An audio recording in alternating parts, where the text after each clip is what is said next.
하나님 말씀 보도록 하겠습니다. 하나님의 말씀 창세기 22장 1절에서 3절 말씀입니다. 창세기 22장 1절에서 3절 말씀, 제가 가진 성경 구약성경 25면에 있습니다. 우리 3절 말씀인데요, 제가 한 절, 여러분 한 절, 마지막 절을 함께 읽도록 하겠습니다. 그 일을 위해 하나님이 아브라함을 시험하시려고 그를 부르시되 아브라함아 하시니 그가 이르되 내가 여기 있나이다.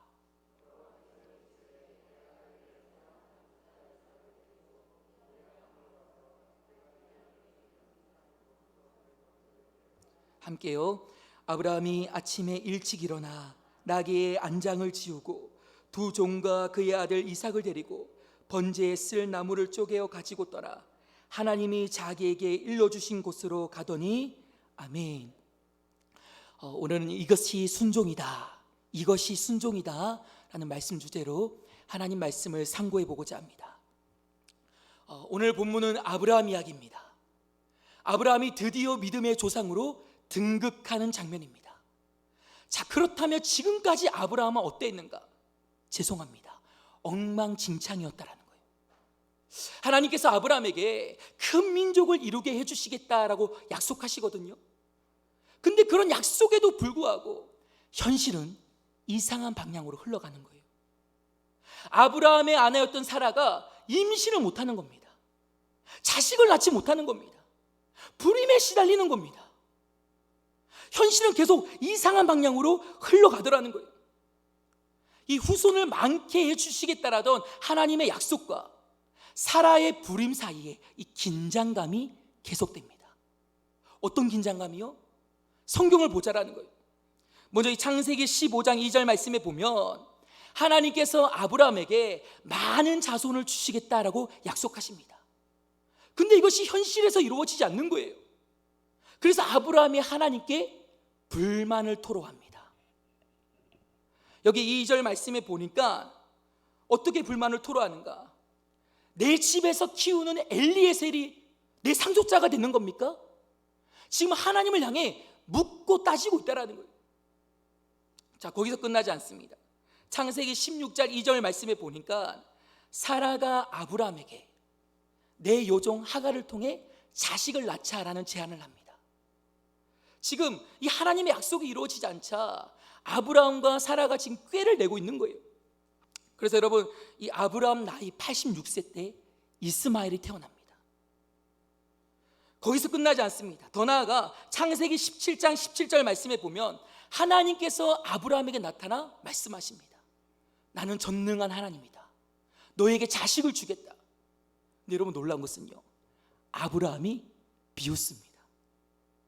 그러면서 하는 말이, 아니 이스마엘이나 잘되게 하여 주시옵소서. 지금 하나님을 조롱하고 있다는 거예요. 여러분, 제가 창세기 15장, 16장, 17장 이 묵상하면서 깨달은 바가 있습니다. 그게 뭐냐면, 아브라함도 한 성격 하는구나. 그렇지 않습니까? 여러분, 성경을 보세요. 그 믿음의 조상이라고 하는 아브라함, 지금 하나님을 향해 묻고 따지고 있다는 겁니다. 더 나아가서 지금 건방지게 하나님 앞에서 꾀를 내고 있다는 거예요. 심지어 여러분 보세요, 하나님을 향해 조롱하고 있다는 거예요. 자, 그런 아브라함이 어떻게 믿음의 조상이 될 수 있었는가? 여러분, 궁금하지 않습니까? 저는 이게 너무나도 궁금했어요. 근데 그에 대한 답이 오늘 본문 말씀에 있다는 겁니다. 이 창세기 22장에 보면 하나님께서 아브라함에게 드디어 아들 이삭을 주십니다. 이때 아브라함 나이가 100세예요. 여러분, 이거 기적이지 않습니까? 예. 근데 이 창세기 22장 2절 말씀에 보니까 하나님께서 아브라함에게 그 아들 이삭을 죽여서 번제로 바치라라고 말씀하고 있습니다. 우리 죄송하지만 우리 창세기 22장 2절 말씀 한번 읽어보도록 하겠습니다. 시작. 여호와께서 이르시되 내 아들 내 사랑하는 독자 이삭을 데리고 모리아 땅으로 가서 내가 내게 일러준 한 산 거기서 그를 번제로 드리라. 아멘. 여러분 보세요. 하나님께서 지금 아브라함을 향해 그 아들 이삭을 죽여서 번제로 바치라고 말씀하고 있다는 겁니다. 여러분, 우리가 앞에서 봐왔듯이 아브라함 한성격하지 않습니까? 이 하나님의 명령 앞에 그냥 가만히 있었겠습니까? 지금 묻고 따져야 되는 거 아닙니까? 아니, 꾀라도 내야 되는 거 아닙니까? 하나님을 조롱해야 되는 거 아닙니까? 근데 놀라운 것은요, 아브라함의 행동입니다. 이 하나님의 명령 앞에 아브라함이 지체하지 않고 있다는 거예요. 우리 죄송하지만 3절 말씀 한번 읽어보도록 하겠습니다. 시작. 아브라함이 아침에 일찍 일어나 나귀의 안장을 지우고 두 종과 그의 아들 이삭을 데리고 번제에 쓸 나무를 쪼개어 가지고 떠나 하나님이 자기에게 일러주신 곳으로 가더니 아멘. 여러분, 참 놀랍지 않습니까? 이 한 절 말씀이 너무나도 놀랍다라는 거예요. 여러분도 놀라움이 보이십니까? 여러분 보세요. 지금 아브라함의 행동을 설명하는 동사만 계속적으로 나타나 있다는 거예요. 뭐 아브라함이 생각이 어떠한지 나타나 있지 않다라는 겁니다. 이 한 절 말씀에 지금 그것만 나타나 있다는 거예요.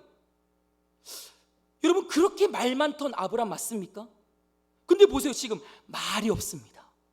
행동만 있다라는 거예요. 그래서 아브라함의 생각이 어떠한지 우리가 지금 이 말씀을 읽고 알 수가 없어요. 여러분, 저는 이거 너무나도 놀라웠습니다. 근데 더 놀라운 게 뭐냐?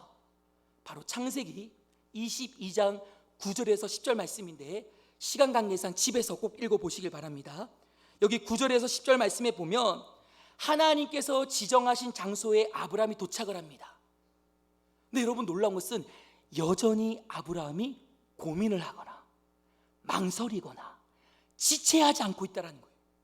여기서도 똑같이 아브라함의 행동을 설명하는 동사만 나타나 있어요.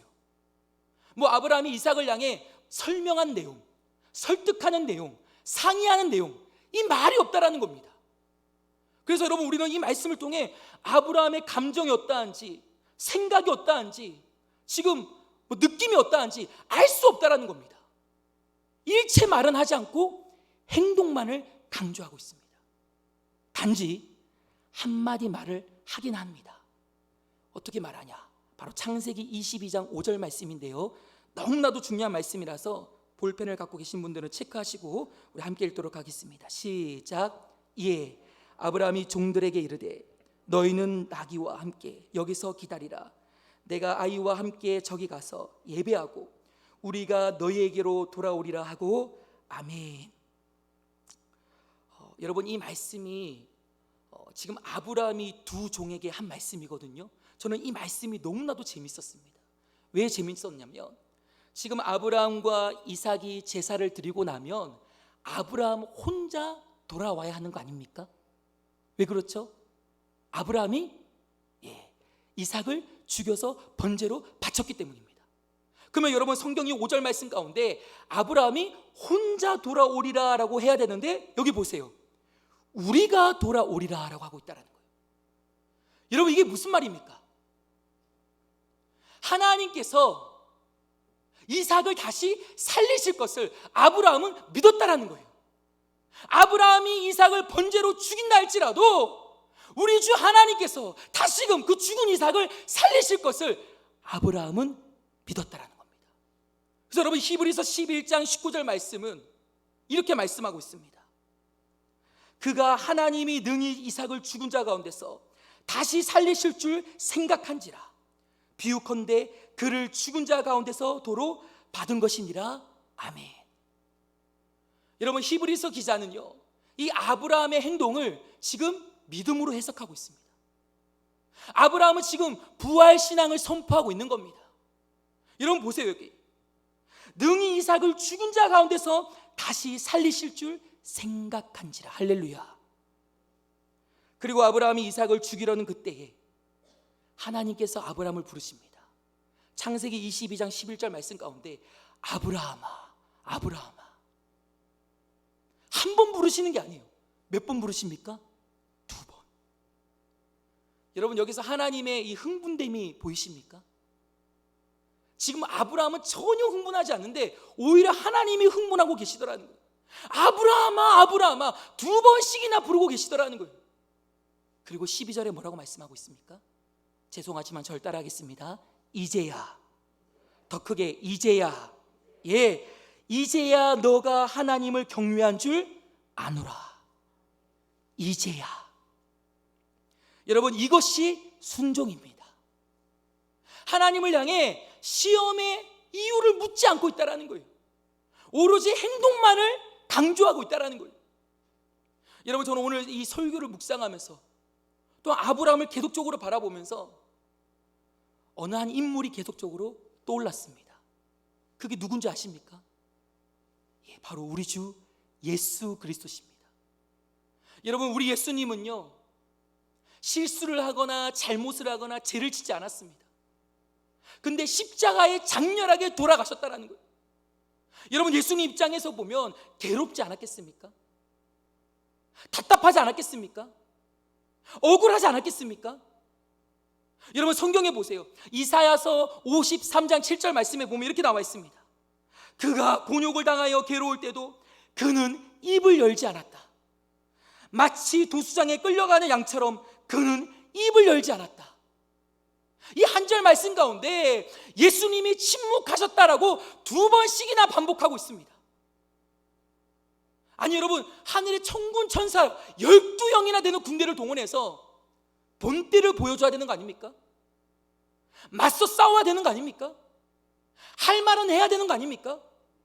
내가 메시아다, 내가 구원자다, 내가 왕이다, 이렇게 말해야 되는 거 아닙니까? 근데 여러분, 성경을 보세요.